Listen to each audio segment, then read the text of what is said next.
Hey guys, welcome to my YouTube channel. तो मैं आज आपके लिए एक बहुत ही अच्छी कहानी लेकर आई हूँ। ये दो औरतों की कहानी है।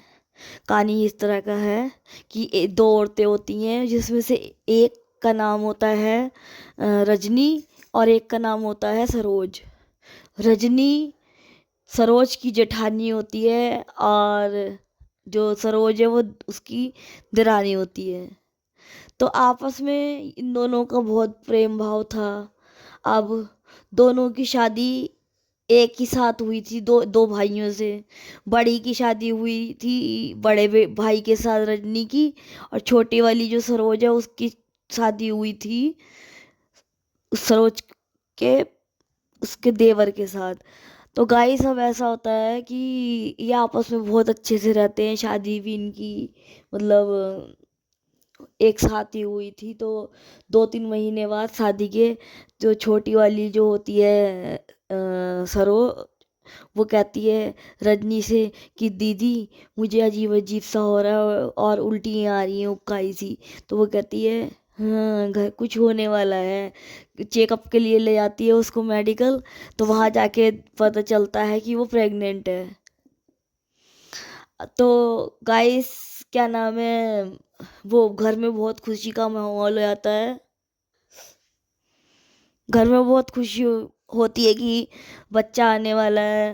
और ऐसे देखते देखते 9 महीने पूरे हो जाते हैं और उसको एक बेटा होता है, छोटी को। अब जो जेठानी है, उसको दिन नहीं चढ़ते हैं, उसको बच्चा होता ही नहीं है। वो बड़ी परेशान रहती है कि चलो, उसके बच्चे को खिलाती रहती है। अब 2 साल बीत 3 साल बीत जाते हैं, 2 साल, 3 साल, 4 साल, 5 साल। 5 साल बाद फिर छोटी वाली जो है सरोज, उसको फिर से दिन चढ़ते हैं। वो फिर कहती है कि दीदी, मुझे कुछ हो रहा है, डॉक्टर पे ले चलो, देखते हैं। तो बताते हैं कि ये तो 6 महीने की प्रेग्नेंट है। और 9 महीने होते ही उसको एक और लड़का हो जाता है।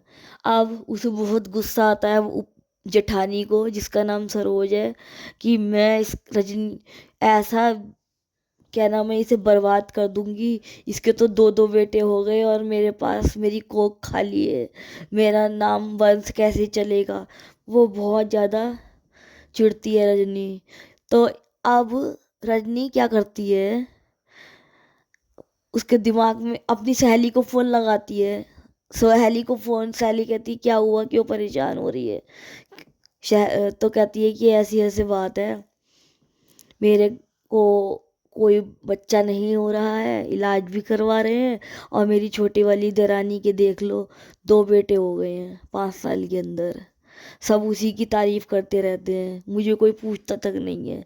तो वो कहती, तू चेक, ए एक बाबा है, ठीक है, फकीर बाबा, उसके पास जा, तांत्रिक बाबा है। और वो क्या करता है, वो मुश्किल से मुश्किल काम भी एकदम मिनट में चुटकियों से खाली कर देता है। तो वो उसको एड्रेस वगैरह देती है और वो मार्केट का बहाना लगा के निकल जाती है उस एड्रेस पे जो उसकी सहेली ने दिया था। अब गाइस, क्या नाम है, वो वहाँ जाती है रजनी, और बताती है सबको, तांत्रिक को, कि ऐसी ऐसी बात है, मेरी कोख खाली है। तो तांत्रिक कहता है, इसके लिए तुझे कुछ देना पड़ेगा, देख ले। तो कहती है, मैं कुछ भी करने को तैयार हूँ, आप कुछ भी मांगो, बस मेरे को बच्चा चाहिए। मुझे उससे चिढ़ है, उसके बच्चों से। तो तांत्रिक कहता है, तेरे को बच्चा तभी होगा जब उसका एक बच्चा मरेगा। वो कहती है, मैं ऐसा तो नहीं कर सकती, इतना पाप। तो फिर तांत्रिक कहता है कि क्या पाप, जब तुम्हें, क्या नाम है, बच्चा चाहिए, तो तुझे कुछ ना कुछ करना पड़ेगा, एक की बलि देनी पड़ेगी। अब बड़ी परेशान होती है कि मैं क्या करूं। तो फिर क्या करती है, उसको जब वही गाल, मतलब एकदम लालच आ जाता है कि मेरे यहाँ होना चाहिए। क्योंकि उसने बात सुन ली थी, उसकी सास जो थी, वो उसके पति से कह रही थी, रजनीश की, कि तो उसकी सास कहती है कि मैं बेटा तेरी दूसरी शादी कर देती हूँ और इसको तलाक दे दे, क्योंकि बच्चा नहीं हो रहा है, 7-8 साल हो गए हैं, वो भांज है ये। तो क्या है, वो लड़का उसका पति वो कहता है कि रजनी का पति, मैं देखता हूँ मम्मी, सोचता हूँ इस बारे में। तो अब ये सुन के उसको और गुस्सा आ जाता है, कहती है मैं इसे अब किसी को चैन से बसने नहीं दूंगी। वो कहती है जो कहोगे वो मैं करूँगी। तो तांत्रिक कहता है ये ले गुड़िया, और उसके साथ क्या नाम है घर, ये अभी मंत्रित गुड़िया है, एक छोटे से बॉक्स में देता है, और ये ले उस बच्चे के बाल, जिस छोटे के या बड़े के जिसको भी तुझे करना है उसको, उसके बाल लेके वो करके और इस डब्बे में करके और उसके बिस्तर के नीचे या कहीं भी उस कमरे में छुपा देना। वो ऐसे ही करती है घर जाके, और थोड़े से उसके बाल काट के अपनी दिरानी से कहती ला मैं आज संभालू इसे, तेरे से संभाला नहीं जा रहा। बाल काट के ऐसे ही उनके फिर कमरे में वो गुड़िया और वो सामान रखाती है। अब अचानक से पता चलता है कि बच्चा छोटा वाला बीमार हो गया। अभी तो वो कहती है अच्छा खासा खेल रहा था, अभी क्या हुआ, इसे बेहोश हो गया। डॉक्टर पे लेकर जाते हैं तो पता चलता है कि खत्म हो गया और नीला पड़ जाता है, जैसे किसी ने तो घर वाले सोचते हैं कहीं कमरे में था कोई सांप ऊप तो नहीं काट गया। ऐसे करके वो बहुत खुशी मनाती, मन ही मन के हैं बड़ी ऐड दिखाती थी अपने दो दो लड़कों की। बहुत बढ़िया हुआ, बहुत बढ़िया।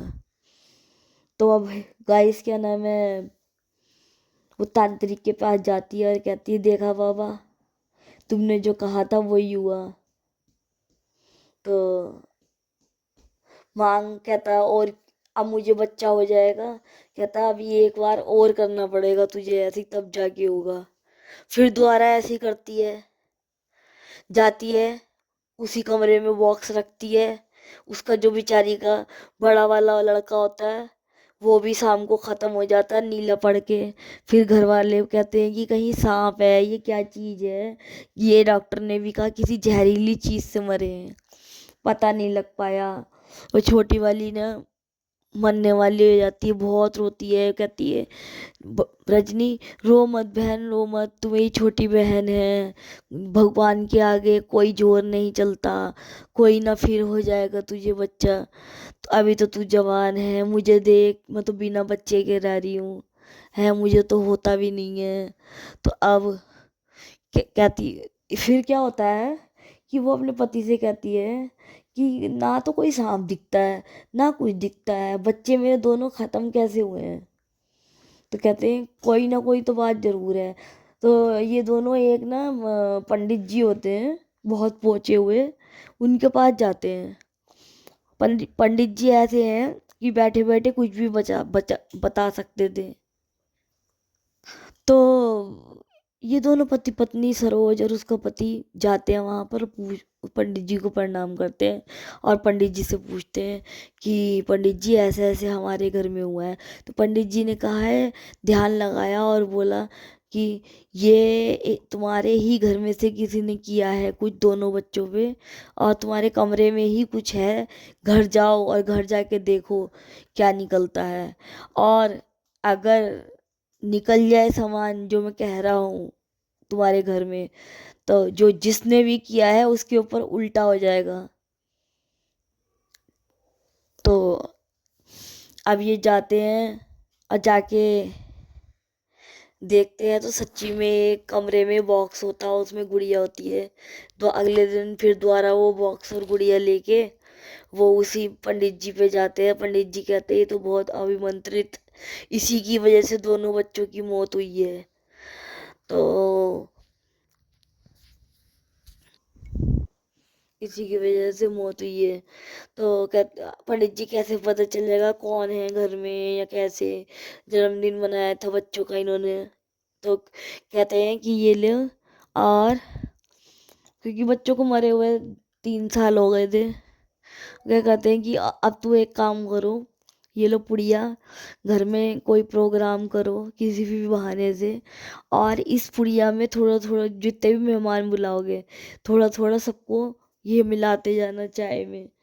और जिसने अगर करा है उसको इतनी उल्टियाँ होंगी, पता चल जाएगा खून की उल्टी होगी, और बचेगा नहीं वो फिर। तो यूं ही होता है कि अब सारे मेहमान आए होते हैं, उनके नाम का कुछ बच्चे का करते हैं, और भी भाई था उसके, तीसरा भाई उसके बच्चे का जन्मदिन करते हैं ये। और उसमें सबको कहती "ये लो चाय", सरोज बोलती, सबको पिलाती है। तो जेठानी कहती रहने दे, कहती नहीं दीदी आप बड़ी हो, आप भी लो चाय। तो वो भी पी लेती। थोड़ी देर बाद क्या होता है कि रजनी की इतनी हालत खराब होती है, एकदम खून की उल्टी होती है दबा के।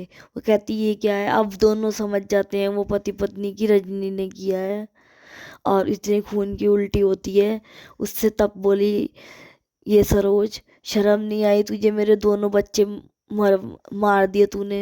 कहती मुझे माफ़ कर दे, मुझे माफ़ कर दे। पर अब कह रही जब तूने मेरे ही बच्चे मार दिए, मैं माफ़ी नहीं दूंगी तुझे, भगवान पाप देगा। जा, तेरे को कोढ़ फैल जाए, जा तू मर जाए, अंधी गूंगी हो जाए। और ऐसा ही होता है। वो वहीं एक और उल्टी आती है खून की, और रजनी वहीं पर मर जाती है।